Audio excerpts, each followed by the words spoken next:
Hey guys, can you hear me?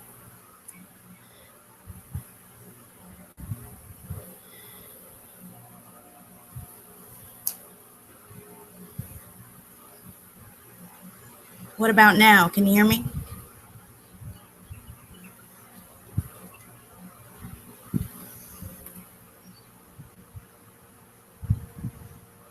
Hello. Hey Jay, can you hear me? Alrighty. Sorry about this, guys. I was having some major technical difficulties. You all want to wait till a few more people get in here? Or you want me to go ahead and start?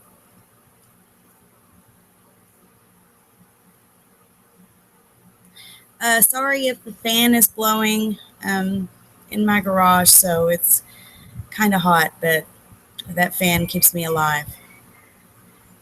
Thanks, Dr. Michael. We got Mathis in here, Jake. Who else we got in here? Hey, Wayne. Thanks so much, guys, for being so patient.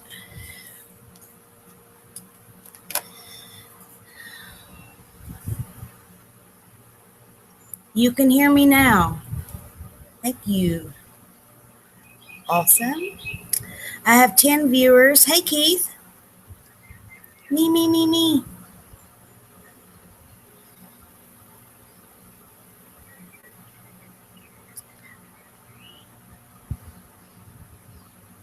How are you all doing?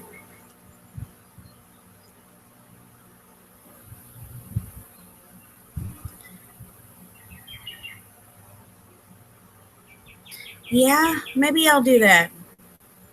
Okay, let me go ahead and post that on Twitter and Google+. How are you, Patrick? Give me just a minute. I'm going to go ahead and share this. Bear with me. Let's see here.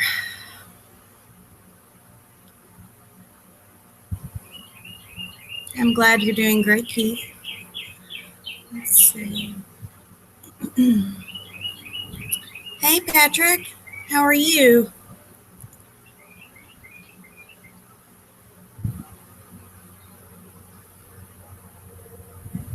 I am doing pretty good now that I've got this going. It took me a little bit. All right. Give me just a minute, guys. I'm going to go ahead and share this, and I'll be right back.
Okay, guys, I'm back.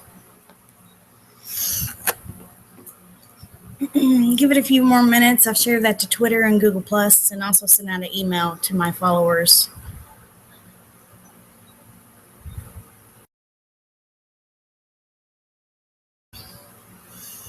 You guys, I have been up all night long, and I'm still going strong. Got the coffee in hand, and I'm good to go.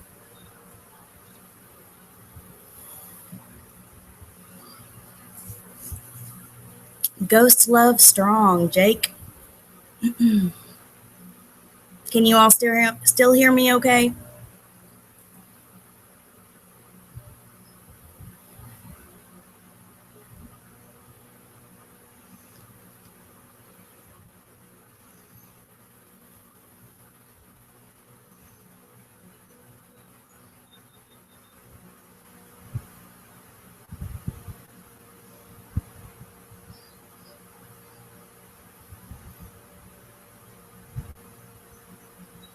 Okay, good. What do you say? You want to give it about 5 minutes? Give a chance for more people to come in? It's 1:45 now. We'll wait till 1:50, and I'm going to go ahead and my mom got me this book for Christmas. It's the Books of Enoch. Do you all want me to post a link to the free e-read online, the ebook, so that you all can read along with me, or you just want me to go solo? I think I'm going to go solo for the simple fact is I don't want you all skipping ahead. But I may post a link in the description. And then since I know what I'm doing now, you do want link. Maybe. Maybe if you say please. You want the link? All right. Let's see. Let's get this link here. All right, new window. We read the link later, easier. No, I've got it saved in my favorites. It's okay. Hey, Cannons. Hey, Justin.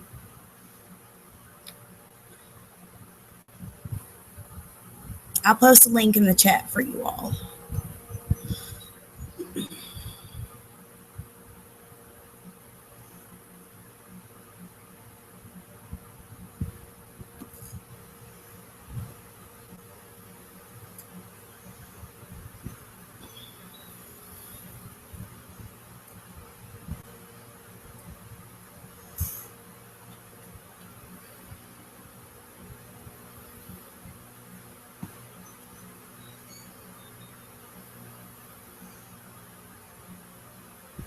See, I've already got it. All I got to do is paste it.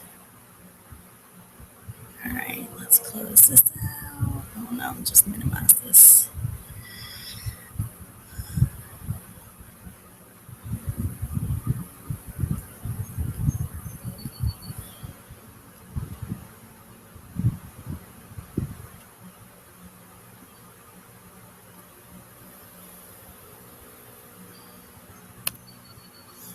Okay, so the link is too long for me to post it. I'm gonna have to do it in the description, guys. I'll go ahead and do that.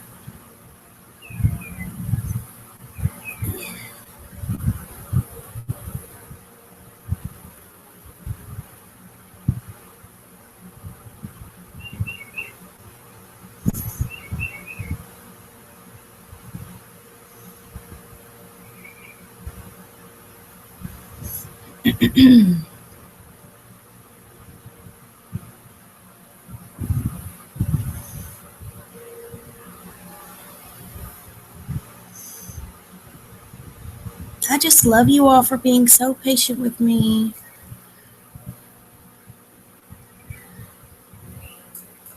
All right, let's see here.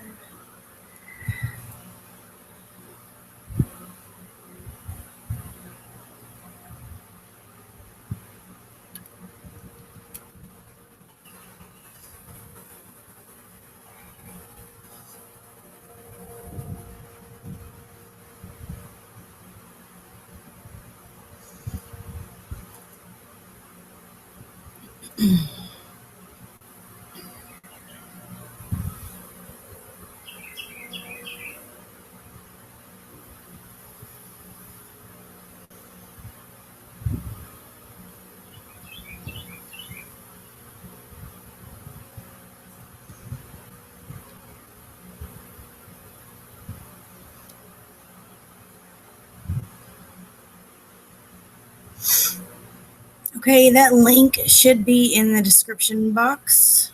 Y'all want to check it out? Let me know if it's there. And we are good to go.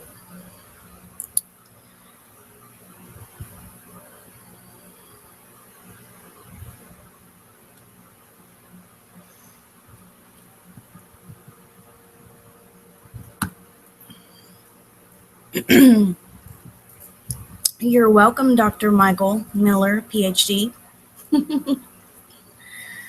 Okay, guys, y'all want to go ahead and get this started? What kind of birds do I have? Well, let's see. They are outside. There's a blue jay. There's usually a cardinal, robins, a woodpecker, and a yellow canary-looking bird. I'm not sure. Oh, and a mockingbird. I'm not sure which one's chirping. I have a red leaf weeping maple tree that we just planted a couple months ago, and the birds love this tree. And then right next to it, I have a hummingbird feeder. Excuse me. Link works fine. Cool. All right.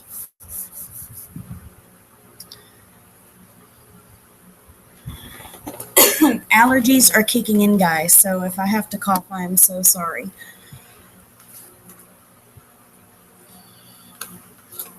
Wonder where Callie is.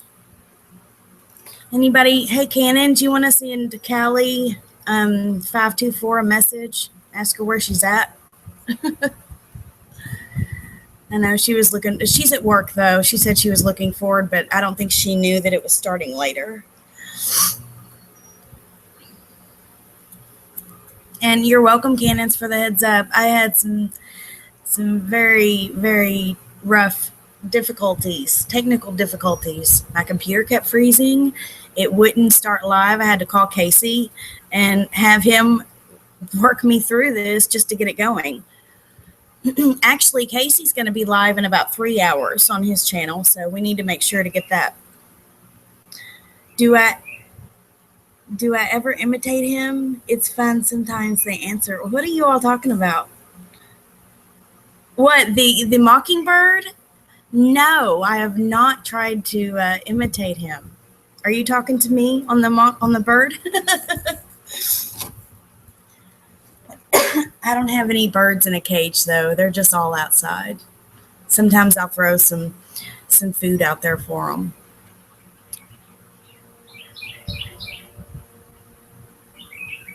Y'all are laughing at me. Hi, Mama. Everybody say hi to my mom. Yeah, you. Well, you know you are typing in a chat, so I have to just confirm. I'm not used to doing this, Justin, so just bear with me.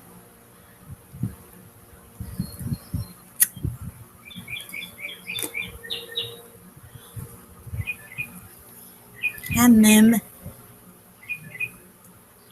How loud is that bird? Can you all hear it pretty good?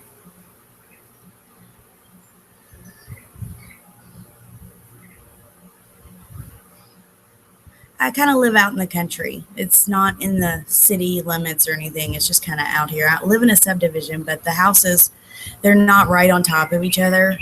And we have a pretty big lot here. It's a little over an acre. So it is loud. Is it too loud? Do I need to try to do something about it? Can you all hear me better? Is that better? Is it too loud, Justin? Okay. I turned the speaker up. Can you all hear me a little bit better, though? He is coming in loud and clear. Hey, Jake, do you want to give the bird a name? How about we call the bird Jake? I'll call the bird Jake.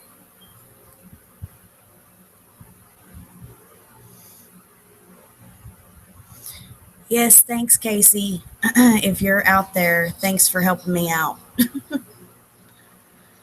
Hey, John, how are you? Hey, Brian. I think so. I think it's nice sounds for a book reading. Get the lovely birds.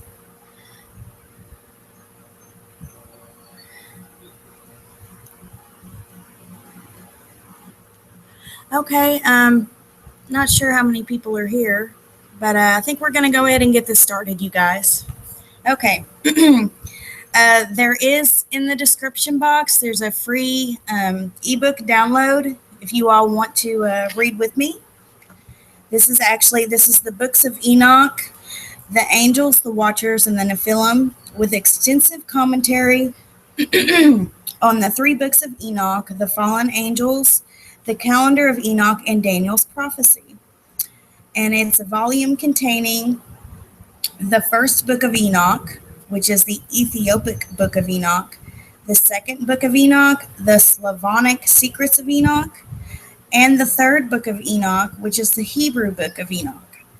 Then it has the book of fallen angels, the watchers, and the origins of evil, with expanded commentary on Enoch, angels, prophecies, and calendars in the secret texts.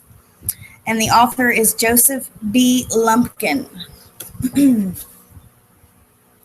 And what I was saying a while ago is my mom bought me this, and I have not read a single line yet. So you all are going on this adventure with me for the first time. So let's see. This is actually a second edition. Copyright is 2011. Okay, so introduction is the first book of Enoch.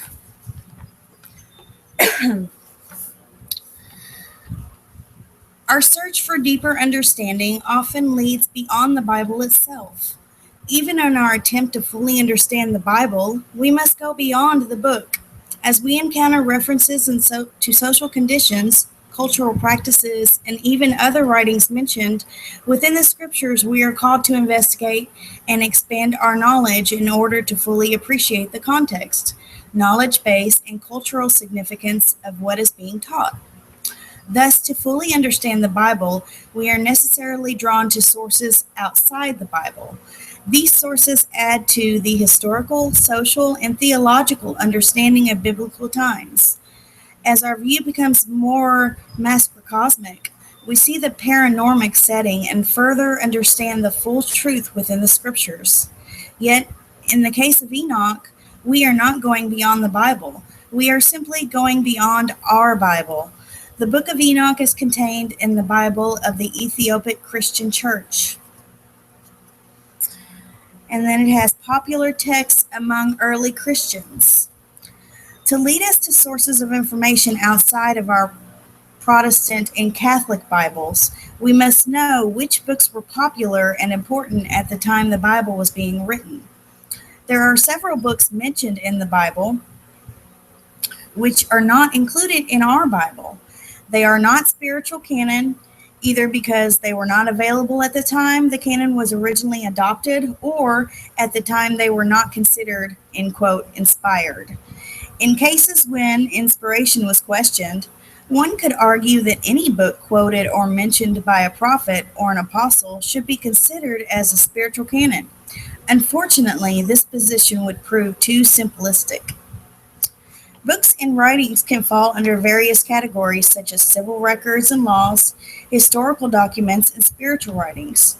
A city or state census is not inspired, but it could add insight into certain areas of life. Spiritual writings, which are directly quoted in the Bible, serve as insights into the beliefs of the writer or what was considered acceptable by society at the time. As with any new discovery, invention, or belief, the new is interpreted based upon the structure of what came before. This was the way in the first century Christian church, as beliefs were based upon the old Jewish understanding. However, one should realize pagan beliefs were also Jewish understanding. Oh, I'm sorry. Let's see. However, one should realize pagan beliefs were also added to the church as non Jewish populations were converted, bringing them with the foundations of their beliefs on which they were interpreted Christianity. In the case of Jude, James, Paul, and others, the Jewish past was giving way to the Christian present, but their understanding and doctrine were still being influenced by what they had learned and experienced previously. It becomes obvious that to understand the Bible, one should endure to investigate the books and doctrines that most influenced the writers of the Bible.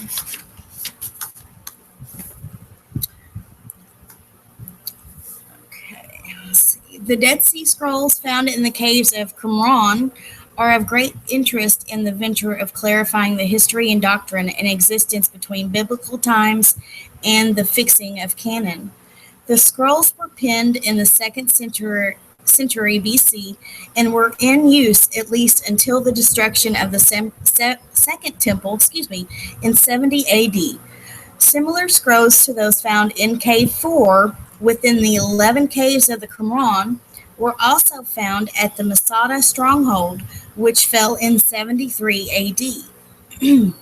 Fragments of every book of the Old Testament except Esther were found in the caves of Qumran, but so were many other books. Some of these books are considered to have been equal importance and influence to the people of Qumran and to the writers and scholars of the time. Some of those studying the scrolls found in Qumran were the writers of the New Testament. Knowing this, one might ask, which of the dozens of non-canonical books were influenced the writers of the New Testament? It is possible to ascertain the existence of certain influences within the Bible context by using the Bible itself. The Bible can direct us to other works in three ways. The work can be mentioned by name, as is the book of Jasher.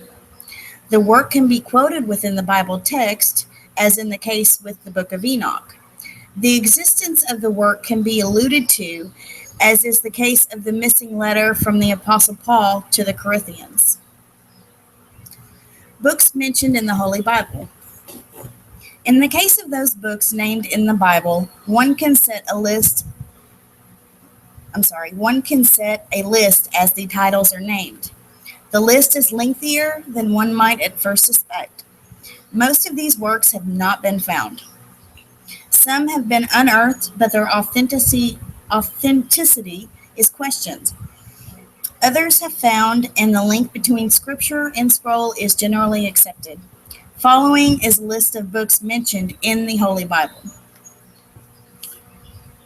Do you all want me to go ahead and go through all these, or just start on because it lists 13 books.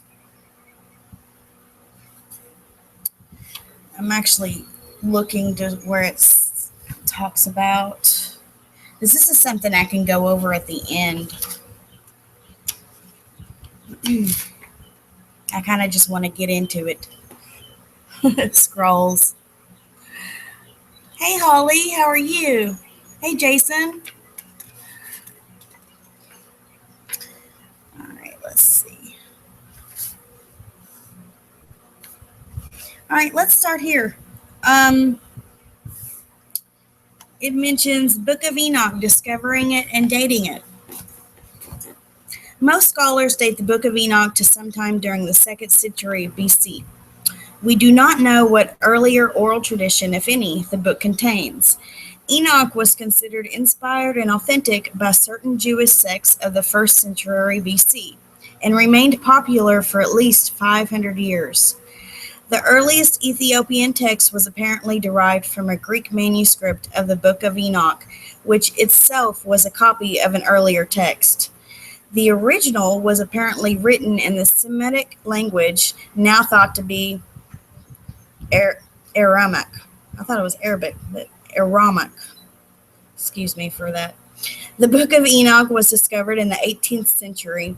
It was assumed to have been penned after the beginning of the Christian era. This theory was based on the fact that it had quotes and paraphrases as well as concepts found in the New Testament. Thus, it was assumed that it was heavily influenced by writers such as Jude and Peter. However, recent discoveries of copies of the book among the Dead Sea Scrolls found at the Qumran prove the book was in existence before the time of Jesus Christ. These scrolls forced a closer look and reconsideration. It became obvious that the New Testament did not influence the book of Enoch. On the contrary, the book of Enoch influenced the New Testament. The date of the original writing upon which the 2nd century BC Qumran copies were based is shrouded in obscurity. Likewise, lost are the sources of the oral traditions that came to be the Book of Enoch. Slowly, over the past 60 years, we have unraveled some of the mystery. Inspired, authentic, or fake? It has been largely the opinion of historians that the book does not really contain the authentic words of the ancient Enoch, since he would have lived several thousand years earlier than the first known appearance of the book attributed to him. However, the first century Christians accepted the Book of Enoch as inspired, if not authentic. They relied on it to understand the origin and purpose of many things, from angels to wind, sun, and stars. In fact, many of the key concepts used by Jesus Christ himself seem directly connected to terms and ideas in the Book of Enoch. The theories regarding the authenticity of Enoch vary widely. Some believe Enoch is midrash. That is an elaboration on a biblical story. In this case, it is suggested that Enoch expands Genesis chapter 6. Parallels between Enoch and the Holy Scriptures. Another more controversial theory has Enoch predating the Genesis story. Like the Book of Enoch, Genesis seems to have several authors with stories intertwined. One of these authors is known simply as the letter P, in quote, owing the fact he was thought to be a priest. If we compare the letter P contribution of Genesis to the Book of Enoch, parallels leap out. You may have to actually see this to understand this. It's got Enoch and then the letter P. Enoch, corrupt earth, eating animals, bloodshed, 364-day year, which is 12 months times 30 plus 4. Enoch goes to heaven. P, human way corrupt on the earth, Genesis 6. Eating animals, Genesis 9. Bloodshed, Genesis 9. 30-day months, Genesis 7. 365-day year, Genesis 5. Enoch goes to heaven, Genesis 5. There are other connections. The name Azazel appears in Leviticus. The scapegoat is sent into the wilderness to Azazel, and through the ceremony of laying on of hands by the priest and people, the goat is sent away, bearing the sins of the people. This reference only makes sense if the writer believed that Azazel was responsible for all human sins and would bear the punishment for it, as the Book of Enoch declares. In Genesis, it is Cain who bears sins into the wilderness. However, we will see that there are connections between the fallen angels and the descendants of Cain.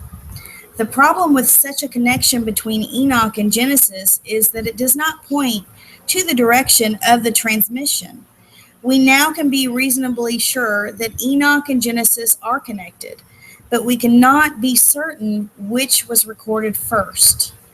The best evidence we have for the undisputed authenticity of Enoch is not the connection to Genesis, but the faith Jesus and the apostles had in the Book of Enoch, demonstrated by various references and quotes. How Jesus and his followers used Enoch. It is hard to avoid the evidence that Jesus not only studied the book, but also respected it highly enough to allude to its doctrine and content. Enoch is replete with mentions of the coming kingdom and other holy themes. It was not only Jesus who used phrases or ideas from Enoch. There are over 100 comments in the New Testament which find precedence in the book of Enoch. As we begin looking for connections between the words of or about Jesus and those of Enoch, we cannot look for exact matches. It is possible that what was originally spoken by these men was very close in wording or exact meaning, but after divergent paths of transmission and translations through various languages and cultures, they arrive here in the 21st century with many alterations. Like the child's game of, quote, telephone, exact wording has been somewhat altered. Let us look at general ideas within passages. We have Jesus, and then we have Enoch. Jesus, blessed are the meek, for they shall inherit the earth. Matthew 5:5. Enoch, and all the elect shall rejoice, and there shall be forgiveness of sins, and mercy, and peace, forbearance, and joy. There shall be salvation for them, like and a good light. Enoch 5:7. Jesus said, the Father judgeth no man, but hath committeth all judgment unto the Son. John 5:22. Enoch, and he sat down on the throne of his glory, and the sum of judgment was given to the Son of Man. Enoch 69:27. Jesus, Matthew 19:16. Now a man come up to Jesus and asked, Teacher, what good thing must I do to get eternal life? Jesus said, and everyone who has left houses or brothers or sisters or father or mother or children or fields for my sake will receive 100 times as much and will inherit eternal life. Enoch, who is set over the repentance and those who hope to inherit eternal life. Enoch 49, chapter 40, verse 9. Jesus, woe unto you that are rich, for ye have received your consolation. Luke chapter 6, verse 24. Enoch, woe to you, you rich, for you have trusted in your riches, and from your riches shall you depart, because you have not remembered the Most High in the days of your riches. And that was Enoch chapter 94, verse 8. Jesus, you also shall sit upon 12 thrones, judging the 12 tribes of Israel. Matthew 19:28.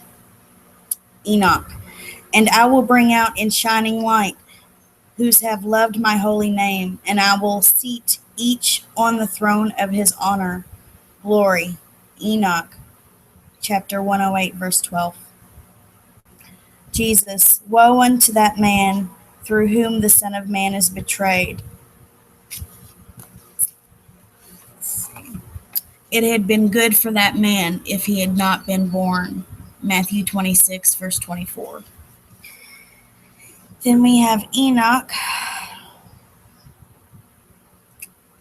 And I will bring out shining in light those who have loved my holy name, and I will set each on the throne of his honor. Oh, I've already read that, sorry.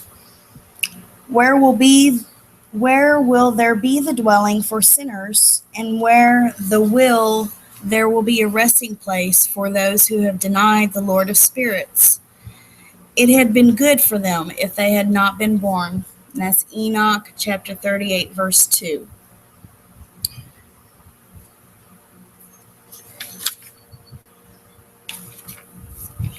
Enoch, between us and you there is a great gulf fixed. Luke chapter 16, verse 26.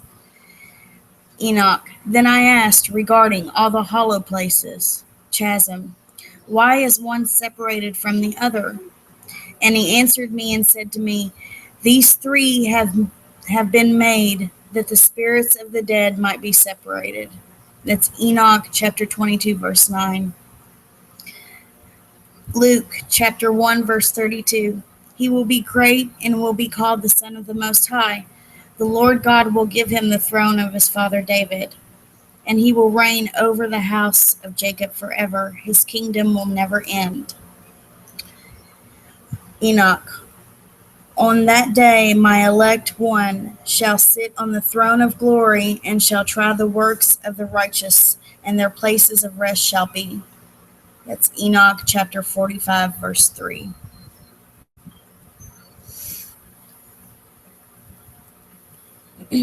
Jesus, John 14, verse 2. In my Father's house are many mansions. Enoch. And now I will summon the spirits of the good who belong to the generation of light. Enoch chapter 108, verse 11. Jesus, that ye may be called the children of light. Let's see. And that's John chapter 12, verse 36. Jesus, I'm going to go ahead and read this. The water that I shall give him shall be in him a well of water springing up into everlasting life. John 4:14.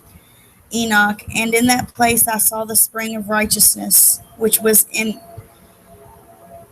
inoxidable, and around it were many springs of wisdom, and all the thirsty drank of them, and were filled with wisdom, and their dwellings were the righteous and holy and elect. Enoch 48, verse 1. Further evidence of Enoch's popularity. Other evidence of the early Christians' acceptance of the Book of Enoch was for many years buried under the King James Bible's mistranslation of Luke 9:35, describing the transfiguration of Christ. End quote. And there came a voice out of the cloud saying, "This is my beloved Son, hear him." Apparently, the translator here wished to make this verse agree with a similar verse in Matthew and Mark.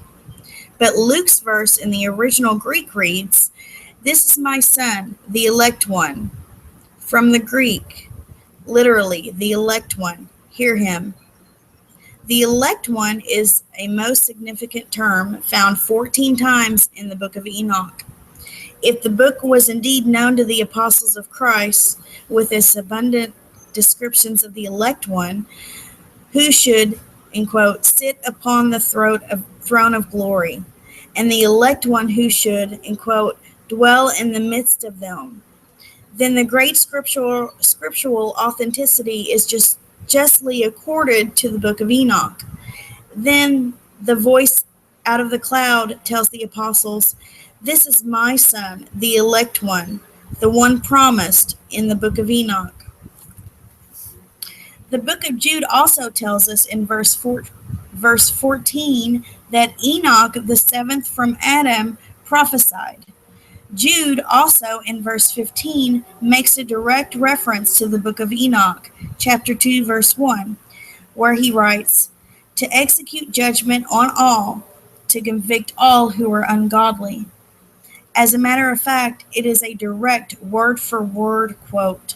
Therefore, Jude's reference to the Enochian prophecies strongly leans towards the conclusion that these written prophecies were available to him at that time. Fragments of 10 Enoch manuscripts were found among the Dead Sea Scrolls. The number of scrolls indicate that the Essenes, which is a Jewish commune or sect at the time of Christ, could well have been used the Enochian writings as a community prayer book or teacher's manual and study text. Many of the early church fathers also supported the Enochian writings.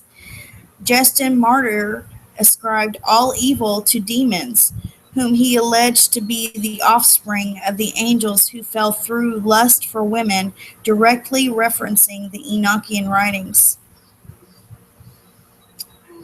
Athenagoras in 170 AD regarded Enoch as a true prophet. He describes the angels who, quote, violated both their own nature and their office in his writings. He goes into detail about the nature of fallen angels and the cause of their fall. which comes directly from the Enochian writings. That's pretty interesting. See, Irenaeus, y'all are going to have to forgive me. Some of these are hard to read. Irenaeus, AD 180, in his work Against Heresies, spoke of Enoch, whose translation was a prophetic view of our future rapture. For Enoch, when he pleased God, was translated in the same body in which he did please him, thus pointing out by anticipation the translation of the just. Against Heresies, Book 5. How Enoch disappeared. Since any book stands to be interpreted in many ways, Enoch posed problems for some theologians. Instead of re-examining their own theology, they sought to dispose of that which went counter to their beliefs. Some of the visions in Enoch are believed to point to the consummation of the age in conjunction with Christ's second coming, which some believe took place in AD 70, in parentheses, in the destruction of Jerusalem. This being the case, it should not surprise us that Enoch was declared a fake and was rejected by Hilary, Jerome, and Augustine. Enoch was subsequently lost to Western Christendom for over 1,000 years. However, some view the book of Enoch as prophetic, not only as a timeline, but being a picture into what is coming to all those who believe and are obedient to God. Quote, by faith Enoch was translated that he should not see death, and was not found, because God had translated him. For before his translation he had this testimony, that he pleased God. Hebrew 11:5. Enoch experienced rapture, in quote, in his time before the judgment of the flood. What Enoch experienced is what some modern Christians believe is waiting for the church.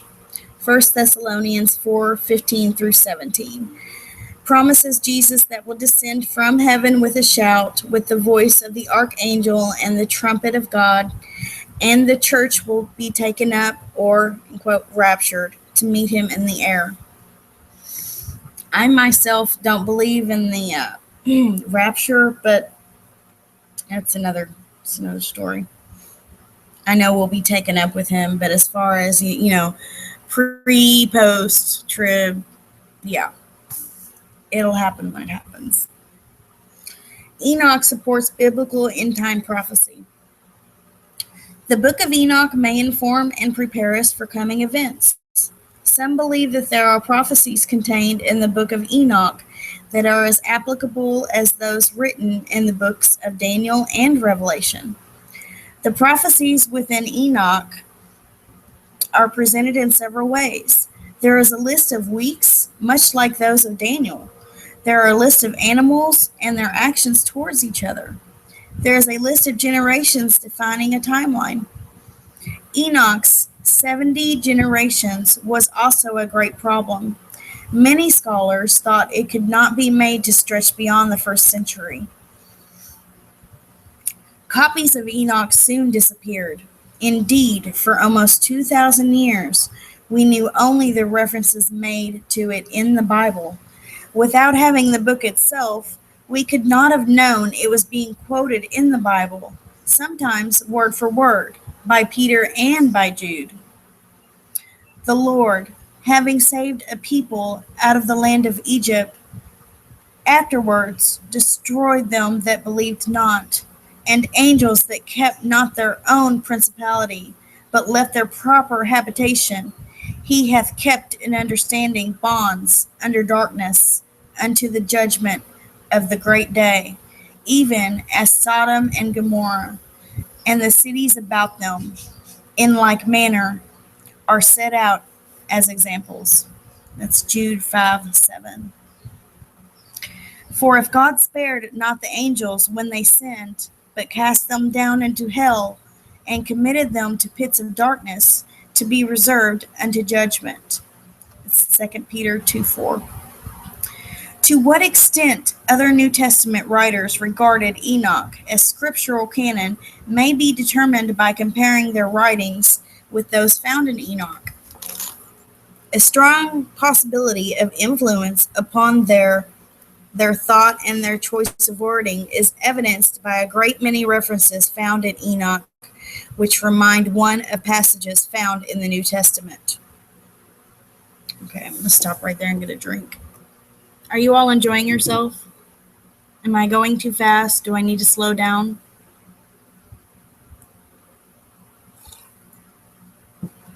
I'm not getting discouraged. It's just I've been up all night. I'm tired. Y'all gotta keep me on my toes here. Casey, you're so awesome. If it wasn't for Casey, we wouldn't be doing this because he got my computer running. Yes, they did find a copy with the Dead Sea Scrolls in Israel, Casey. Yes. I was doing some research last night on this. They were found in the temple. Thank you, Victoria. You're awesome yourself. Thanks, Angelo.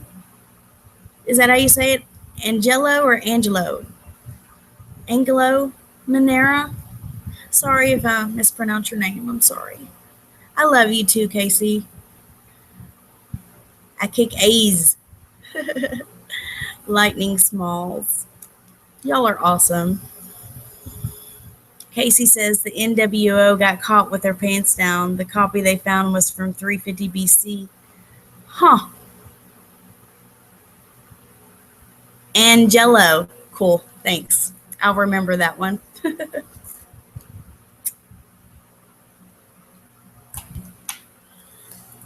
y'all want, get you something to drink. Go give your kids a kiss and a hug if they're there. Grandkids, whoever. Go pet your puppy. Oh.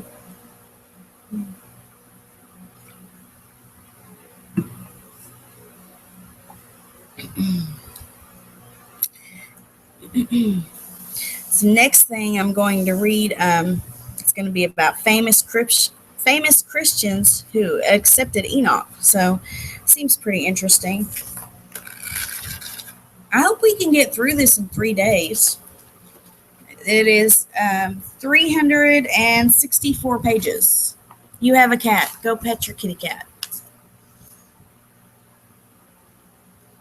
Which copy of the Book of Enoch is the best to get? Well, this author here that I have, Joseph B. Lumpkin, I read a lot of good commentary about him. He said he's the best.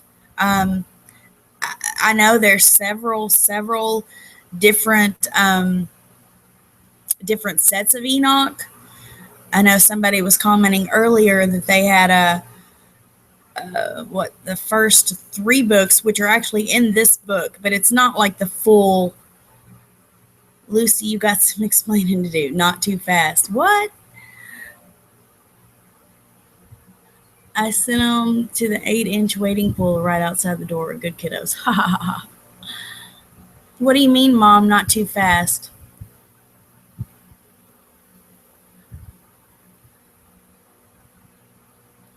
Y'all lost me.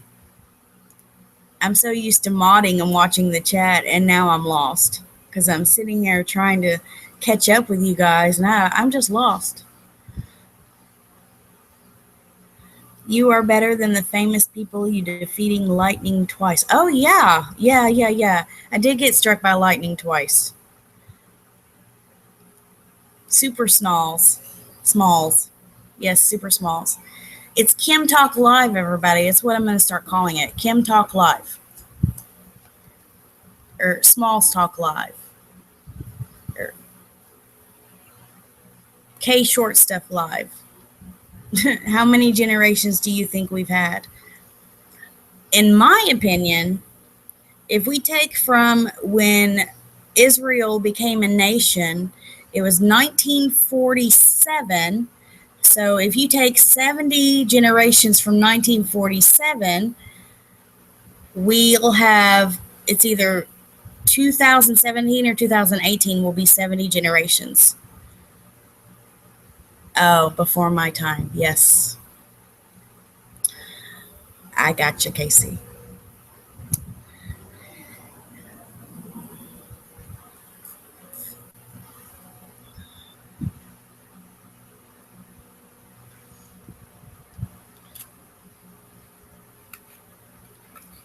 Hey, Dr. Michael Miller, PhD. Are you a real doctor? Kimmy Wimmy Live. I love Lucy too. She's my mommy. That's not too far away then, huh?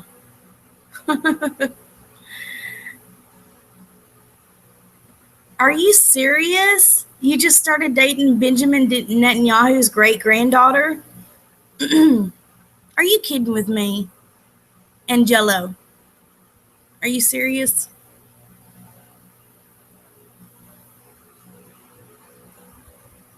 Theoretical metaphysics applied.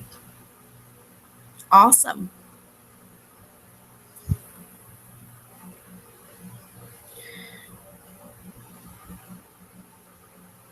Yeah, I would say you wouldn't be able to get it all in. Thanks, Mom. I would say you wouldn't be able to get all of it in one reading. But I do know I started reading the actual books, um, the books of Enoch online, and I got to chapter 61 or 62, and it was late at night, and I haven't picked it back up, but I just could not stop reading it. It's like I was just driven to it. It was so amazing. And yeah, I do need to start back over. If I were to pick it back up, I wouldn't start on chapter 61, 62. I would just start from the very beginning.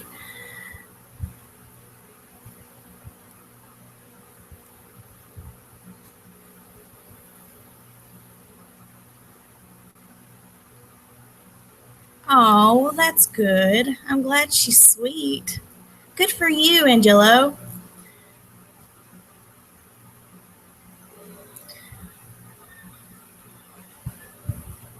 You had the same thing, Teitoki Koka, Kokipa?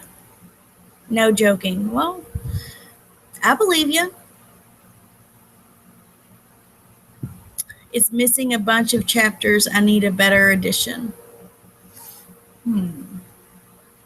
My son is peeking out. Hold on just a second. Let me mute this microphone real quick.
Okay, I'm back.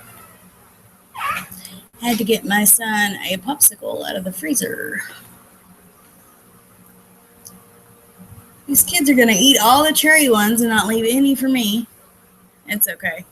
I never eat the last of anything, anyways. I don't feel like it's right. I don't care if it's mine or not. Oh, well, except for my coffee creamer. Nobody else drinks it but me. So, okay. Are y'all ready to start again?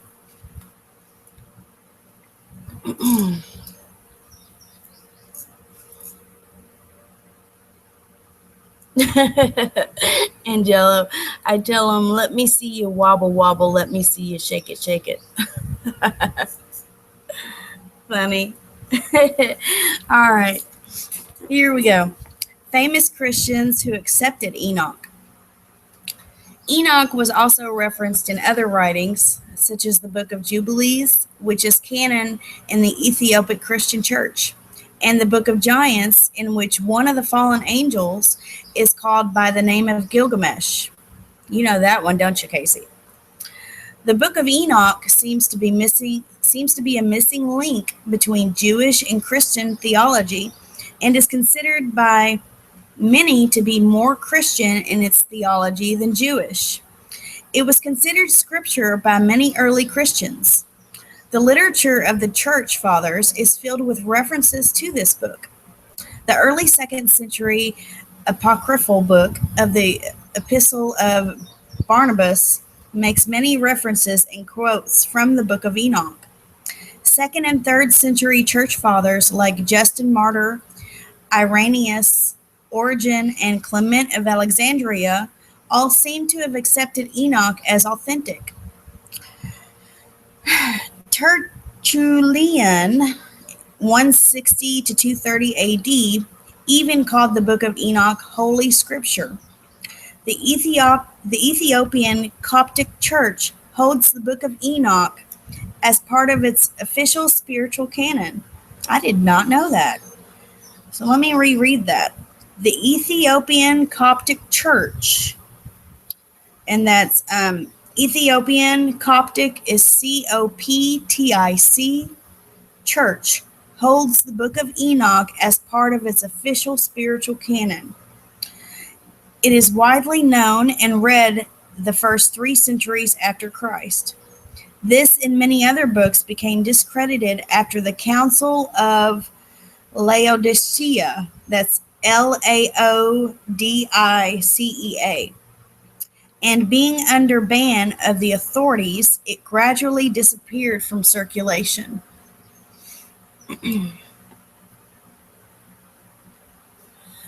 Here we go. How Enoch was rediscovered. In 1773, rumors of surviving copy of the book drew Scottish explorer James Bruce to distant Ethiopia.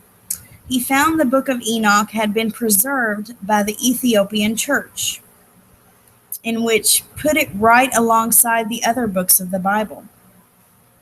Bruce secured not one, but 3 Ethiopian copies of the book and brought them back to Europe and Britain. In 1773, Bruce returned from 6 years in Abyssinia. That's Abyssinia. In 1821, Richard Lawrence published the first English translation. The famous R.H. Charles edition was published in 1912. So that might be a good edition, the R.H. Charles edition. In the following years, several portions of the Greek text surfaced. Then, with the discovery of Cave 4 at Qumran, 7 fragmentary copies of the Aramaic text were discovered. This means the text passed from its Aramaic form into Greek, and finally into Ge'ez, an Ethiopian tongue. Before the discovery of the Aramaic form was uncovered, it was thought that Enoch was written after Jude and borrowed heavily from it.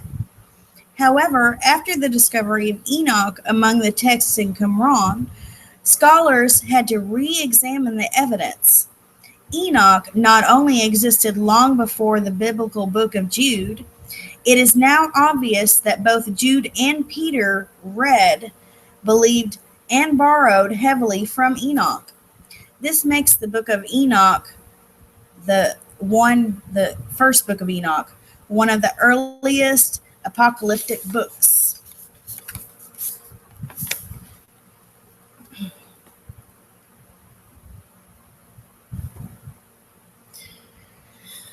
Okay. Y'all watch out for the trolls. Most apocalyptic literature was written after the destruction of the Jewish temple in Jerusalem in 70 AD under the feat of Roman siege. Rome was considered by the Jews to be an ungodly nation, as well as the oppressors and enemy of the Jews. The Jews considered themselves to be the chosen people of God. When the temple of God was destroyed, it caused great turmoil throughout Judaism. Why would God let this happen to his chosen people and, moreover, to his own house? The answer must be that the Jewish people had sinned and wandered away from the will of God.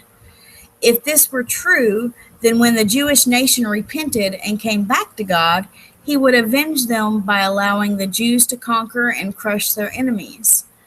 The Jews would once again appear to be victorious and chosen people they were meant to be.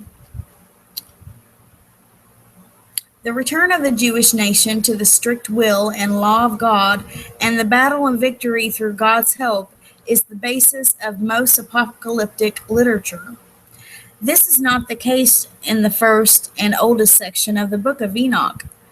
It was written as early as the 3rd century BC. The apocalyptic theme in the section we are calling the Book of the Watchers is a simple one of blessing the righteous and destroying the unrighteous beings, both human and angelic. More traditional or common apocalyptic themes can be seen in sections of Enoch written around 100 AD. How the first book of Enoch is divided. The first book of Enoch is not one manuscript. It is a composite of several manuscripts written by several authors over a period of 300 to 400 years. And I'll just like to say, that's a lot of the reason why people don't think it's true biblical text, because so many people wrote it. But, I mean, that's when, you ask for discernment. And from what I've read, which is not a whole lot, but from the 61 or 2 chapters that I read, it all seemed like I was reading, part of the Bible. So, I mean, it is what it is. Let's see.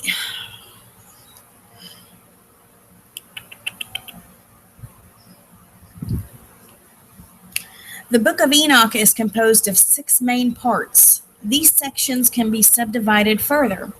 It could be argued that, like the writers of the Bible itself, the various authors of Enoch did not foresee their contributions being I'm not sure what that word is, being concatenated into a single volume. The six basic sections are as follows. The Book of Watchers, chapters 1 through 36, probably written in the late 3rd century or early 2nd century BC. Overall theme, Last Judgment. This section is considered to be the most authentic and important part of the Book of Enoch. Its contents include the introduction, chapters 1 through 5, Last Judgment, the fall, chapters 6 through 36, fall of the angels by having sex with the woman of earth, the evil of the children and the corruption of mankind. And again, that was the fall, chapters 6 through 36, and the Last Judgment, chapters 1 through 5. The Book of Parables, chapters 37 through 71, probably written 1st century AD. Overall theme, the Messiah and his judgment. Contents, first parable, Enoch's vision of heaven containing the righteous people, the angels, and the Messiah. That's chapters 38 through 44. Second parable, the Messianic judgment, chapters 45 through 57. Third parable, the Son of Man, chapters 58 through 71. The Book of Astronomy and Calendar, chapters 72 through 82. Probably written late 3rd or 2nd century BC. Overall theme and contents, elements of weather, movement of stars, planets, sun and moon, and the calendar. Very interesting.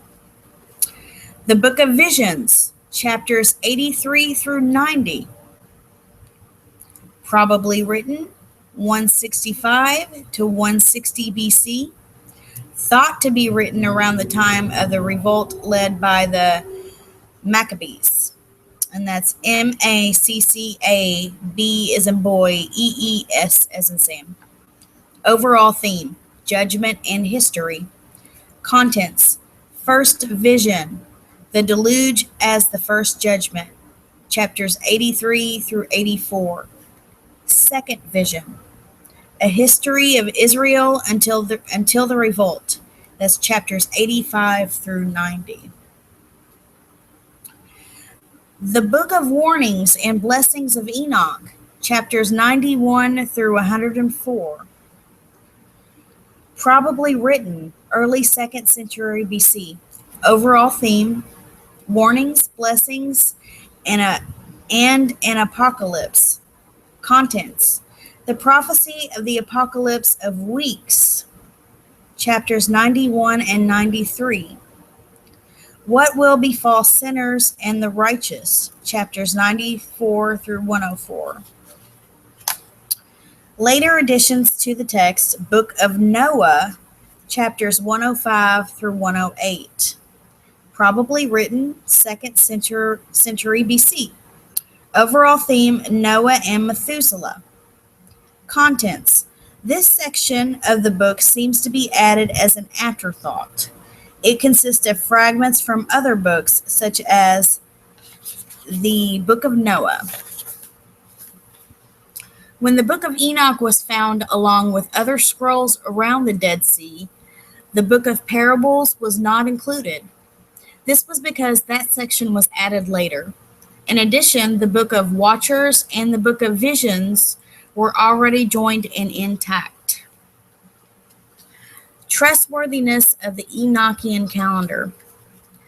During the time period Enoch was written, the Jewish community was torn regarding which type of calendar to use.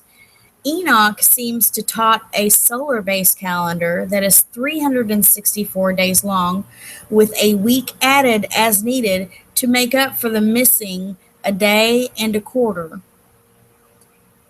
1.25. Compare 365.25 days to 364 days. The Enochian calendar began each year on a Sunday. The starting point for the calendar was the spring equinox, which occurs around March 21st or 22nd. Since the year always begins on the same day of the week, and only a full week is added when needed, the calendar is considered to be a calendar of weeks.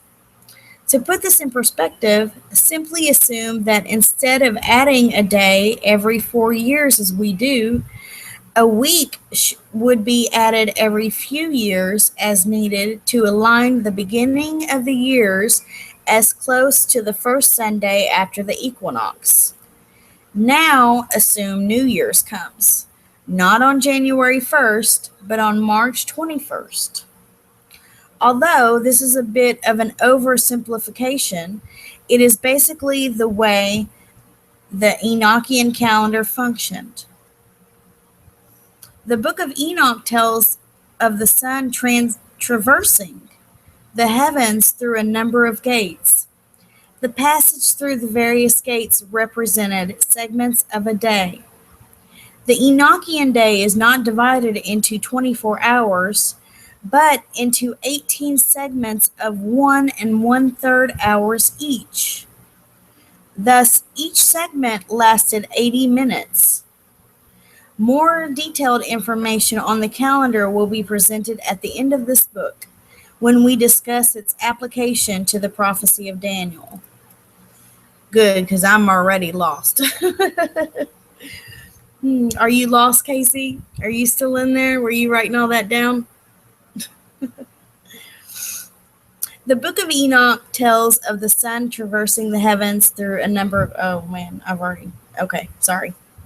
The Book of Jubilees, which was written in the same time frame, demands and defends the use of ancient lunar calendar. Writers of Jubilees reasoned that if one were to worship in strict compliance to the customs presented by the Torah, one had to use the same lunar calendar so one would worship at the proper times and days. The Book of Enoch does not defend the choice of a solar calendar. It simply lays out the math and astronomical movements. The Hebrew calendar is a lunar-based system. In this system, Passover occurs after sundown on the 15th day of the month of Nisan. Passover is celebrated for 7 days. The first Passover was in the springtime, and many thought it should be kept in that period of the year. Since the calendar is based in a lunar movement, the Hebrew calendar is offset to the calendar. The Hebrew calendar is offset to the solar calendar by about 11 days a year. This meant that Passover would drift from spring to winter to autumn and back again. The drift had become so annoying that in the year 359 AD, a rabbi named Hillel II began the process of aligning the lunar calendar to the solar calendar by standardizing the lunar months to 29 or 30 days and adding a day to the month of Adar when needed to keep synchronized, just as we would add a day to our leap year. All of the information will become important as we begin discussing prophecy. So let's nail down what the Bible says about the first Passover and the date.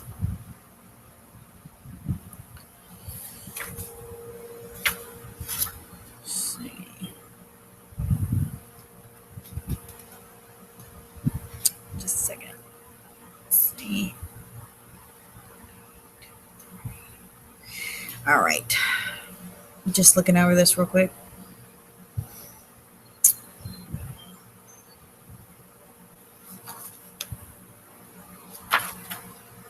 Exodus 12. And the Lord spake unto Moses and Aaron in the land of Egypt, saying, This month shall be unto you the beginning of months. It shall be the first month of the year to you.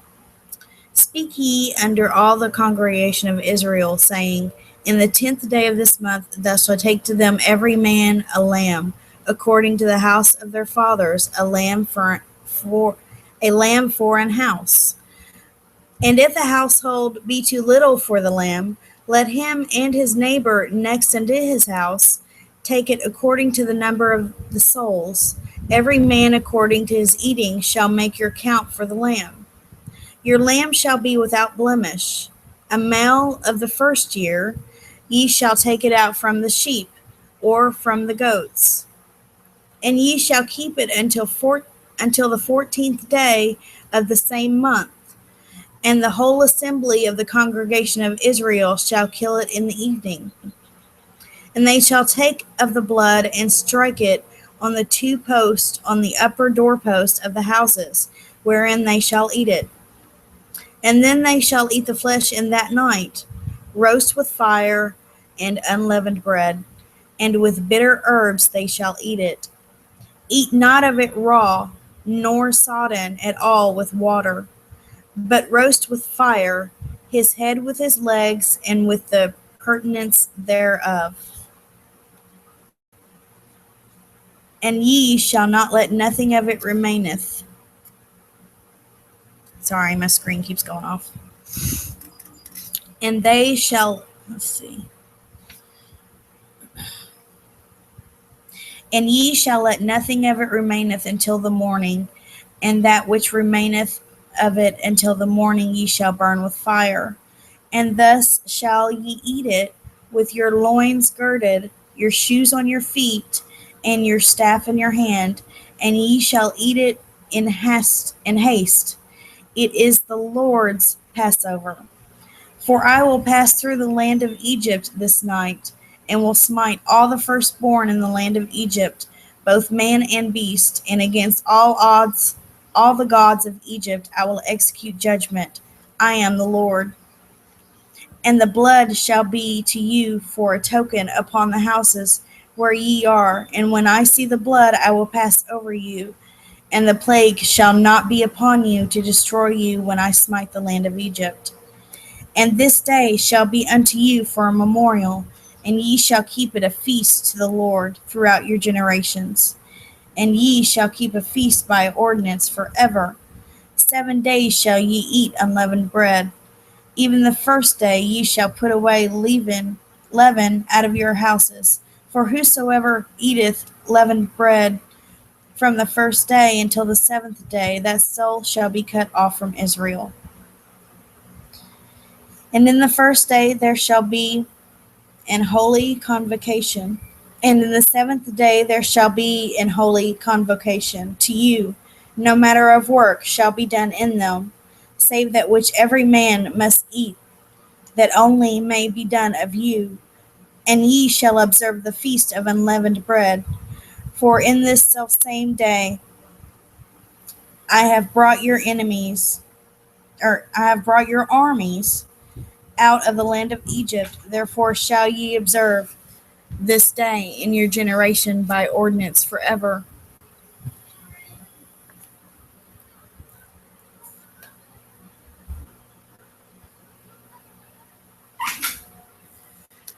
In the first month, on the 14th day of the month, at even, ye shall eat unleavened bread until the 21st day of the month at even.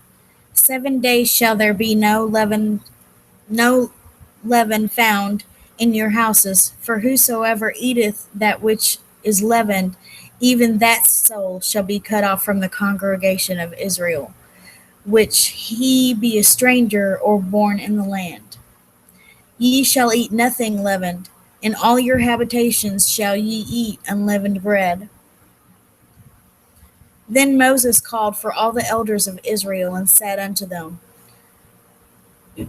Draw out and take ye a lamb according to your families, and kill the Passover. And ye shall take a bunch of hyssop, and dip it in the blood that is in the basin, and strike the lintel and the two side posts with the blood that is in the basin. And none of you shall go out of the door of his house until the morning. For the Lord will pass through to smite the Egyptians. And when he seeth the blood upon the lintel and on the two side posts, the Lord will pass over the door, and will not suffer the destroyer to come into your house to smite you. And ye shall observe this thing for an ordinance to thee and to thy sons forever. And it shall come to pass, when ye be come to the land which the Lord will give you, according as he hath promised, that ye shall keep the service. And it shall come to pass, when your children shall say unto you, What mean ye by this service? That ye shall say, It is the sacrifice of the Lord's Passover, who passed over the houses of the children of Israel in Egypt, when he smote the Egyptians, and delivered our houses. And the people bowed the head and worshipped. And the children of Israel went away, and did as the Lord had commanded Moses and Aaron, so did they. It should be noted that when the Gregorian and Enochian calendars are applied, Passover will last for 8 days, since the Hebrew day starts at sundown, and both the Enochian and Gregorian days start at midnight. Now we understand that the Hebrew lunar calendar, the Enochian calendar, and the Gregorian calendar are all slightly different. When we turn our attention to the prophecy in the book of Daniel, called Daniel's Weeks of Years, we can now ask the first intelligent question. What kind of year was the prophecy based upon?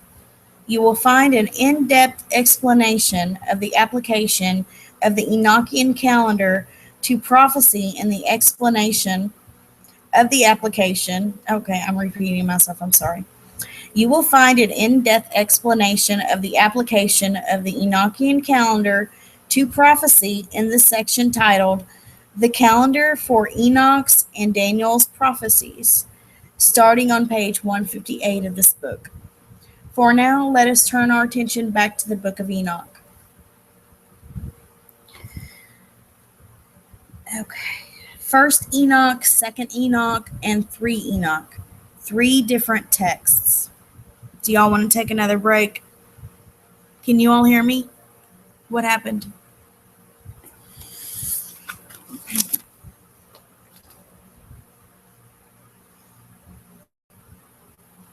I'm putting in eye drops because my vision is getting blurred.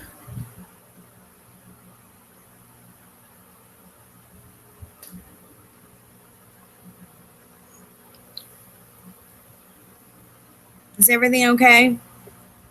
Somebody said what happened in the chat.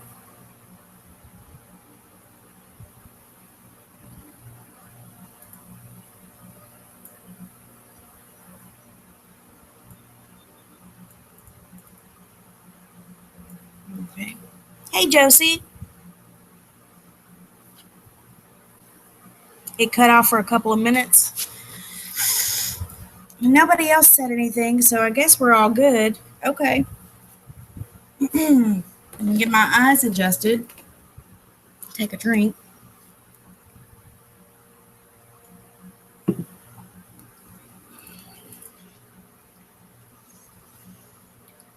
Okay. The book of Enoch will refer to henceforth in this text as one Enoch. That is because there exist the two other books of Enoch, which we will discuss. Another book of Enoch surfaced, commonly called the Slavonic Enoch or two Enoch, as it will be referred to hereon. It was discovered in 1886 by Professor Sokolov. That's Sokolov as in Victor. It was discovered in 1886 by Professor Sokolov in the archives of the Belgrade Public Library. It appears that just as one Enoch escaped the 6th century church suppression in the Mediterranean area, so two Enoch survived far away long after the originals from which it was copied were destroyed or hidden. Specialists in the Enochian texts believe that the missing original of two Enoch from which the Slavonic was copied was probably a Greek manuscript, which itself may have been based on a Hebrew or Aramaic manuscript.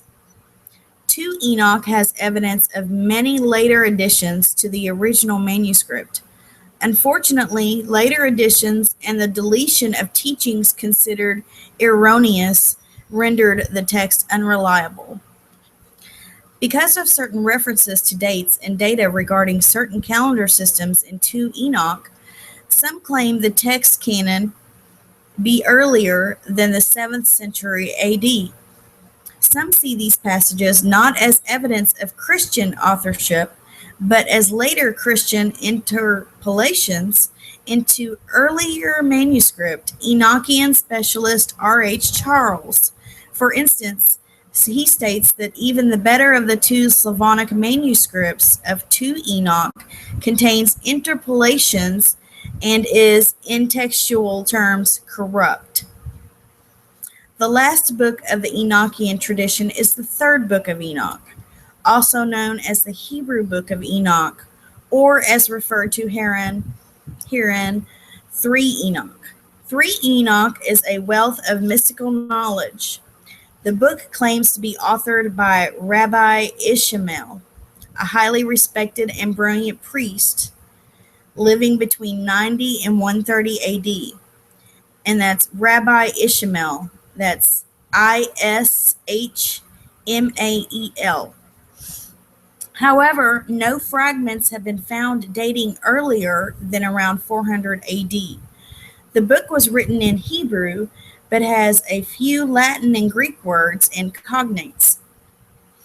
Enoch has its roots in the Metatron tradition, which has Enoch ascending to heaven and being translated into the angel Metatron, and that's Metatron.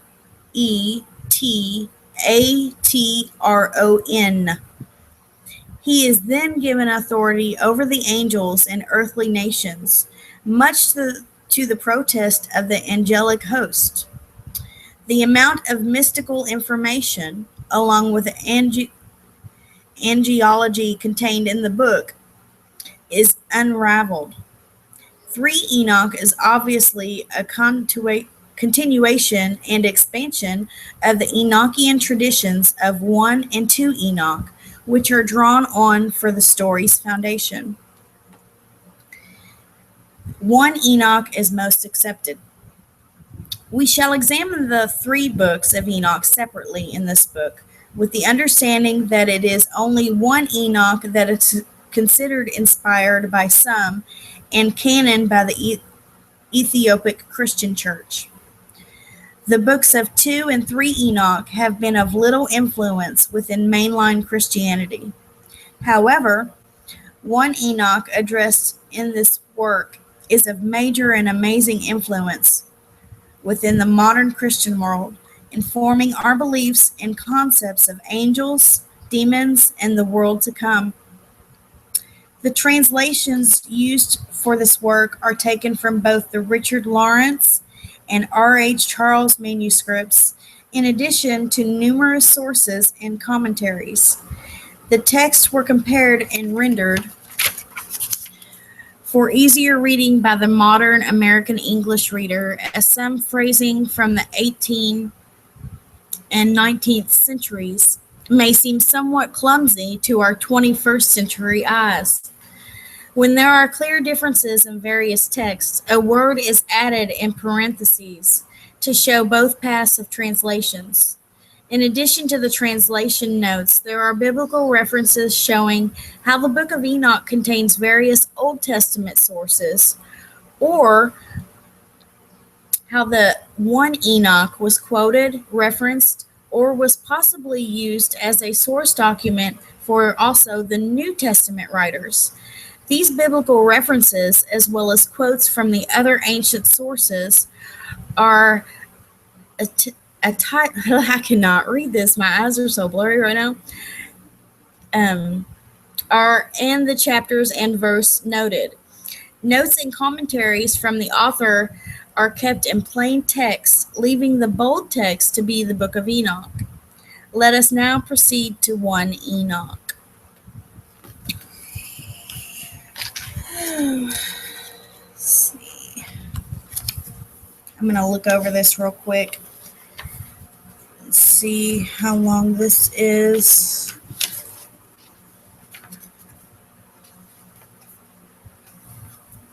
Because I know once I start, I'm not going to want to stop. And I said we would do this for 2 hours. We've got about 30 more minutes. Do you all want to just talk about this and just start on this fresh tomorrow with 1 Enoch? Or do you want me to keep going for 30 minutes? It's up to you all. Whatever you want. Y'all want to take a break and then keep reading? I don't mind. It's up to you all.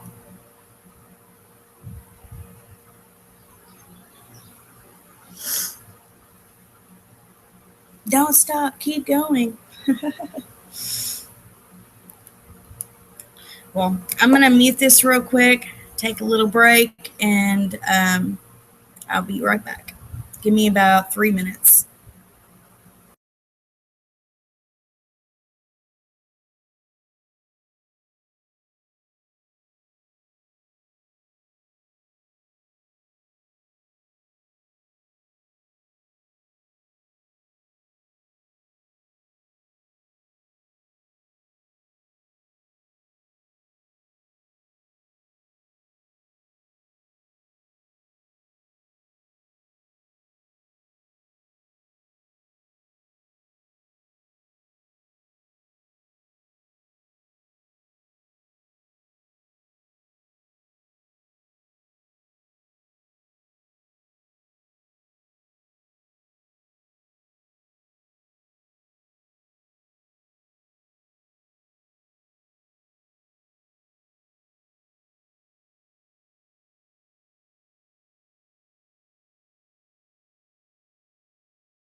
Okay, guys, I'm back. Trying to let my eyes adjust. Keep getting drops in them. Seems like every time I get fixated on a text or a book, my eyes get blurry. Of course, I had that LASIK surgery, so I'm not sure if that has anything to do with it or not. I'm just resting them right now.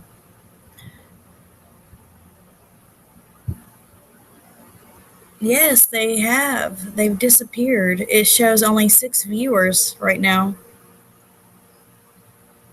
Oh, the trolls? Were there trolls, guys? Did you all have to ban anybody? Mom, did you have to ban anybody?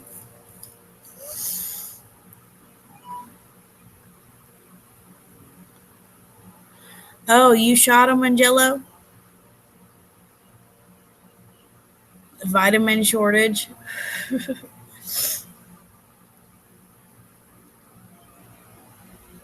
Okay.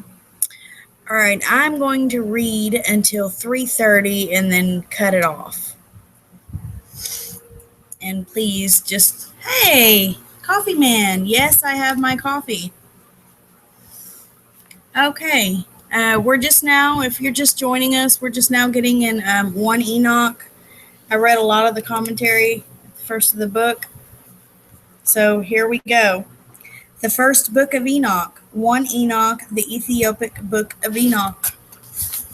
And for those of you just joining us, this is the most accredited book of, I guess, the most trustworthy book, the most inspired book. The books of Enoch, the angels, the watchers, and the Nephilim. The book of Enoch, the book of watchers, chapters 1 through 36. Chapter 1. The words of the blessing of Enoch, with which he blessed the elect and righteous, who will be living in the day of tribulation, when all the wicked and godless people are to be removed from the earth. And he began his story saying, I am Enoch, a righteous man, whose eyes were opened by God, and who saw the vision of the Holy One in heaven, which the angel showed me. And I heard everything from them, and I saw and understood. But it was not for this generation to know, but for a remote one which is to come.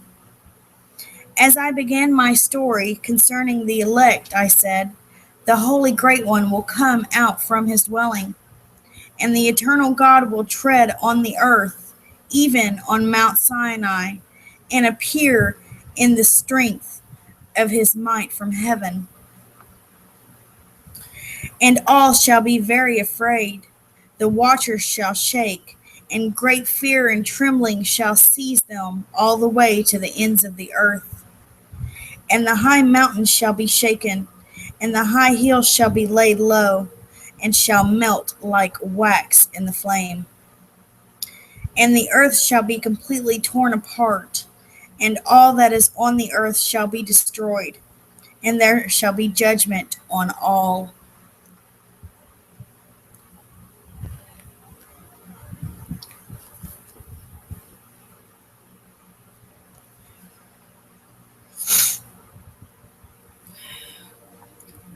Revelation 21, 7 through 8.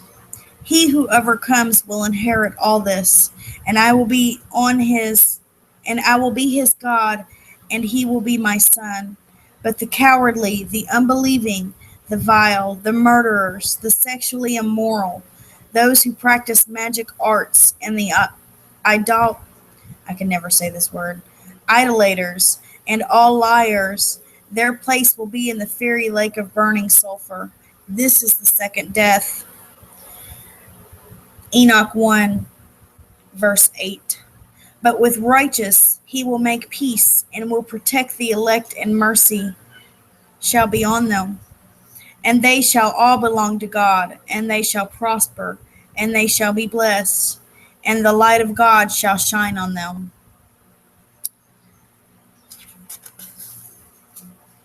And it compares it to Revelation 21, 23, 25. The city does not need the sun or the moon to shine on it, for the glory of God gives its light, and the Lamb is its lamp. The nations will walk by its light, and the kings of the earth will bring their splendor into it. On no day will its gates ever be shut, for there will be no night there. Enoch chapter 1 verse 9. And behold, he comes with 10,000 of his holy ones, saints, to execute judgment on all and to destroy all the godly, all the wicked, and to convict all flesh of all the works of their ungodliness, which they have ungodly committed, and all of the hard things which ungodly sinners have spoken against him. In reference to Jude 1:14 through 15. And Enoch also, the seventh from Adam, prophesied of these, saying, Behold, the Lord cometh with 10,000s of his saints, to execute judgment upon all, and to convince all that they're ungodly among them of all their ungodly deeds, which they have ungodly committed, and all of their hard speeches, which ungodly sinners have spoken against him. Enoch chapter 2. Observe everything that takes place in the sky, how the lights do not change their orbits, and the luminaries which are in heaven, how they all rise and set in order, each in its season, its proper time, and do not transgress or defy their appointed order.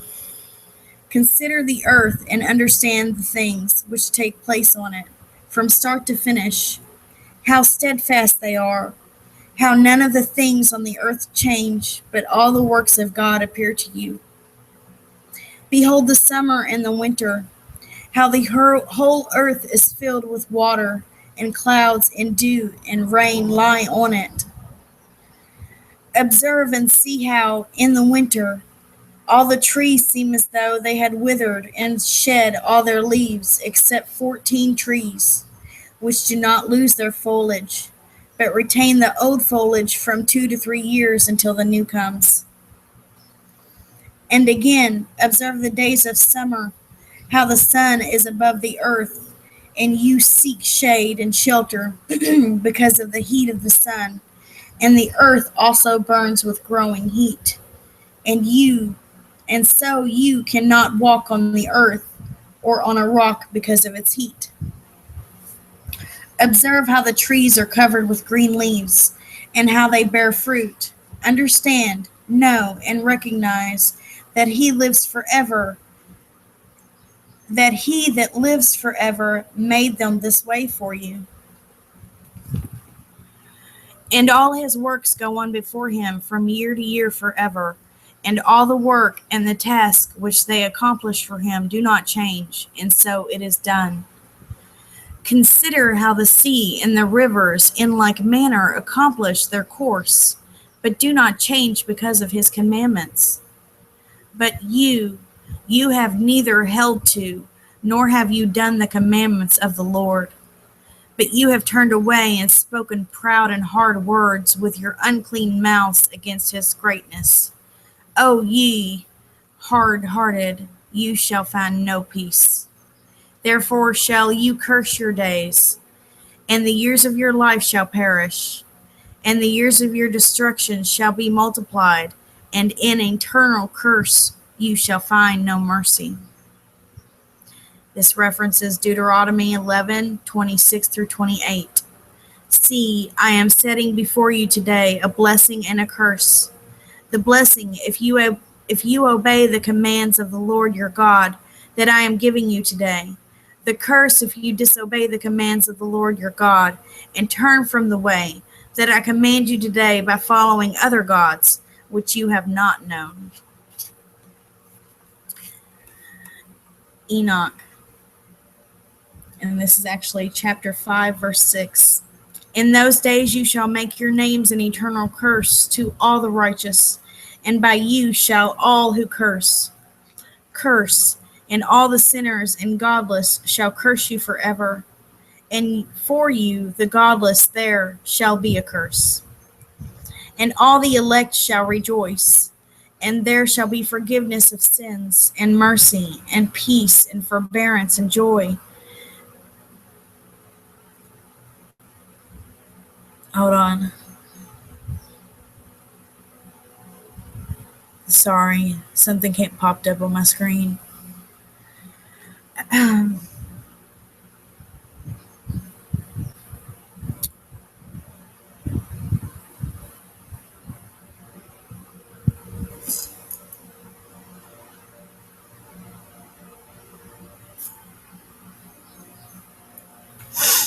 Sorry about that, guys.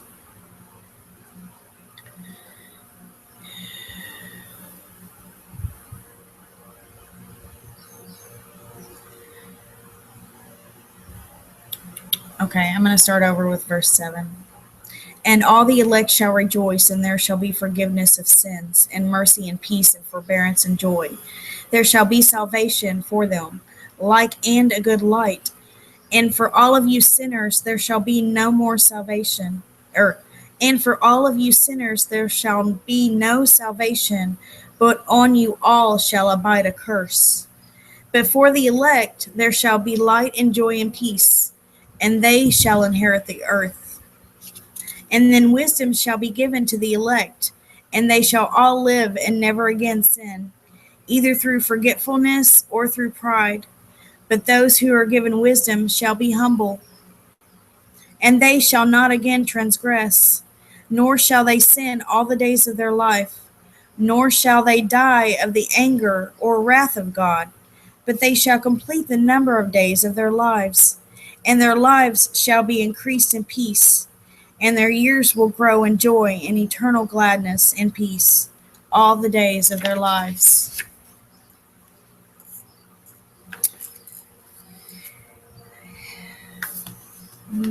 It references to Isaiah 65. I'm going to read this and then I'm going to stop and we'll start with chapter 6 tomorrow. Isaiah 65. I am sought of them that asked not for me. I am found of them that sought me not. I said, behold me, unto a nation that was not called by my name. I have spread out my hands all the day unto a rebellious people, which walketh in a way that was not good, after even their own thoughts. After their own thoughts.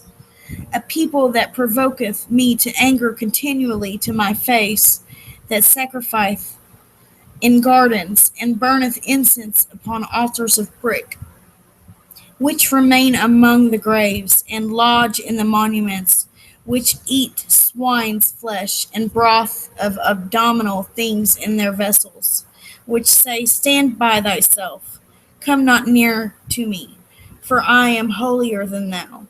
These are smoke in my nose, a fire that burneth all the day. Behold, it is written before me, I will not keep silence, but will recommence into their bosom. Your iniquities and the iniquities of your fathers together, saith the Lord, which have burned incense upon the mountains and blasphemed me upon the hills. Therefore I will measure their former work into their bosom.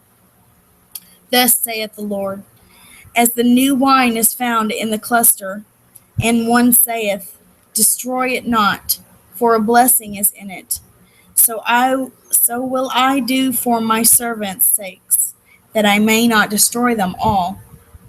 And I will bring forth a seed out of Jacob, and out of Judah, an inheritor of my mountains, and mine elect shall inherit it, and my servants shall dwell there. Okay, guys and gals.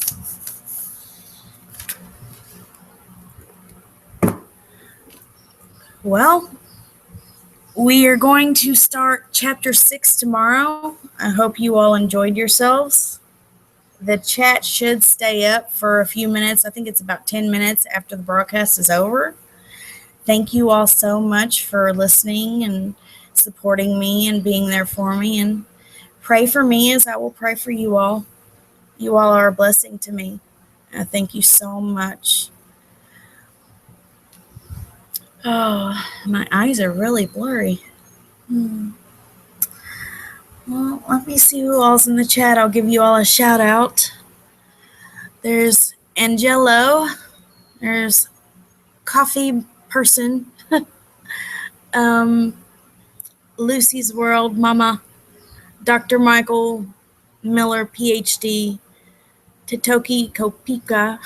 Royce Christie, hello. You're welcome. And I think that's about it. Thanks again, Casey. I'll probably join your chat here in a little bit. I think his is going to be 4 o'clock or 5 o'clock. I'm not sure. Y'all can check on Enter the Stars channel. Okay, well, I will see you all tomorrow, 1:30 Eastern Standard Time. And that'll be 10:30 Pacific Time. And I believe it's the same as Mountain Time. You all take care and God bless. Much love.